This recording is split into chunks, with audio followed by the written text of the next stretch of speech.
Lotus Ayurveda India में आपका स्वागत है। मैं हूं उत्पल चौधरी।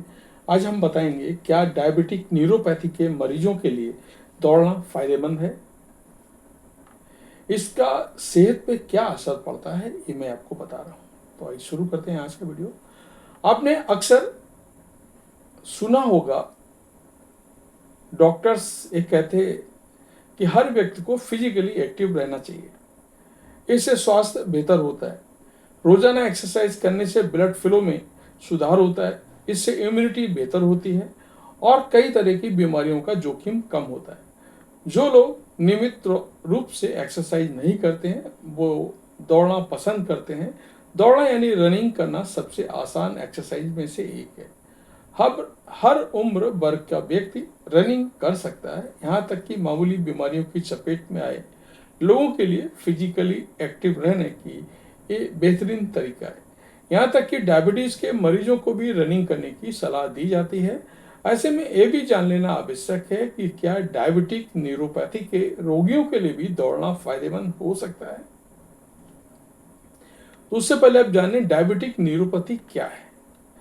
डायबिटीज एक तरह की क्रोनिक डिजीज है जिसकी वजह से ब्लड शुगर का स्तर कम या ज्यादा हो जाता है। ये दोनों ही स्थिति बिल्कुल सही नहीं है। इसकी वजह से हमारा ब्लड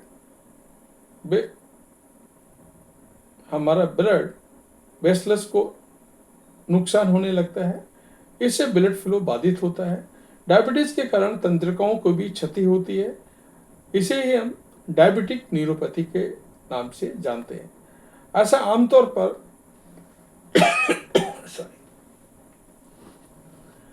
आमतौर पर हाई ब्लड प्रेशर के मरीजों में देखा जाता है। इससे शरीर के कई अन्य हिस्से भी प्रभावित होते हैं, जैसे पैर, टांग, हाथ और इंटरनल ऑर्गन।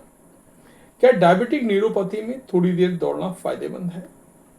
ये तो दौड़ना हमारी ओवरऑल हेल्थ के लिए बहुत फायदेमंद होता है, लेकिन डायबिटिक न्यूरोपैथी के मरीजों की बात करें तो उन्हें पता होना चाहिए कि इस बीमारी में उनकी तंत्रिकाएं प्रभावित होती हैं। ऐसे में अगर डायबिटिक न्यूरोपैथी के लोग स्वस्थ लोगों की तरह रनिंग करते हैं तो इसकी वजह से उनके पैरों पर चोट लग सकती है। डायबिटिक न्यूरोपैथी के मरीजों में पैरों में चोट लगने का रिस्क भी अधिक होता है। ऐसे में अगर उन्हें रनिंग को अपनी लाइफस्टाइल का हिस्सा बनाना है तो इस संबंध में उन्हें सावधानी बरतनी चाहिए। अगर रनिंग करने का मन हो तो बेहतर होगा कि इस बारे में अपने डॉक्टर से सलाह लें, डॉक्टर की बात माने। डायबिटिक न्यूरोपैथी होने पर रोगियों को रनिंग के बजाय वॉकिंग, साइकिलिंग और स्विमिंग जैसी एक्सरसाइज करनी चाहिए। बहरहाल अगर डायबिटिक न्यूरोपैथी के रोगी रनिंग करना चाहते हैं तो भी कुछ मिनटों के लिए ऐसा कर सकते हैं। हमेशा रनिंग स्लोली शुरू करना चाहिए और धीरे धीरे इसकी इंटेंसिटी बढ़ानी चाहिए। वही लंबे समय तक रनिंग करने से बचना चाहिए। ऐसा करने से पैरों की इंजरी का जोखिम कम होता है। डायबिटिक न्यूरोपैथी में दौड़ने के नुकसान: बैलेंसिंग में परेशानी। अगर डायबिटिक न्यूरोपैथी के मरीज लंबे समय तक दौड़ते हैं तो इसकी वजह से उन्हें बैलेंसिंग की दिक्कत हो सकती है। असल में डायबिटिक न्यूरोपैथी के कारण टांग और पैरों की मसल्स काफी कमजोर हो जाती हैं। इससे हमारा शरीर आपस में सही तरह से तारतम्य नहीं बैठा पाता है, जिससे बैलेंसिंग की परेशानी होने लगती है। ऐसे में डायबिटिक न्यूरोपैथी के रोगियों में गिरने का रिस्क भी बढ़ जाता है।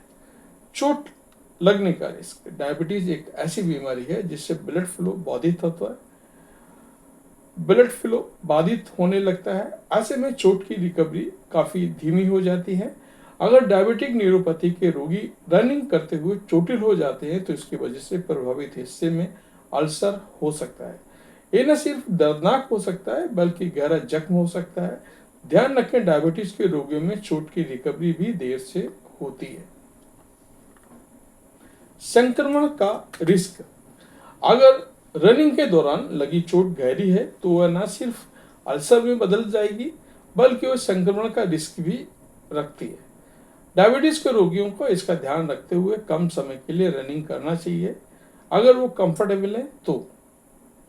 अगर करते हैं तो ज्यादा तेज भागने से बचना चाहिए। रनिंग को अपनी एक्सरसाइज का हिस्सा बनाने से बेहतर है कि वॉकिंग करें। आपको बता दें, अगर संक्रमित हिस्से का समय पर इलाज ना किया जाए तो इसकी वजह से कई गंभीर जटिलताएं हो सकती हैं। तो ये था हमारा आज का वीडियो। आपको कैसा लगा हमें अवश्य बताएं। धन्यवाद।